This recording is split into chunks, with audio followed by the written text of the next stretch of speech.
Welcome to The Last Breakfast. Please enjoy the video. In this video, I will explain how to change the color of wolf armor. Customizing your wolf's armor is a fun way to personalize your loyal companion in Minecraft. You will need to gather some wolf armor and your preferred dyes.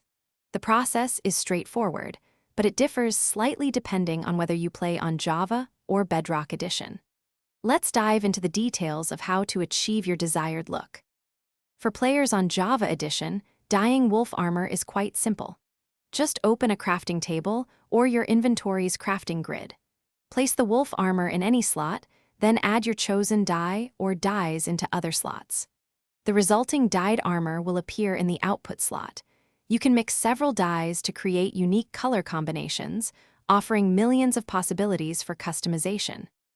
On Bedrock Edition, the process involves a cauldron. First, place a cauldron and fill it with water. Next, use your desired dye on the cauldron to color the water. You can even add multiple dyes to the cauldron to create custom blended colors. Finally, simply interact with the colored water using your wolf armor, and it will absorb the dye, changing its appearance. If you ever wish to change your wolf's armor color, or simply revert it, you can easily remove the dye.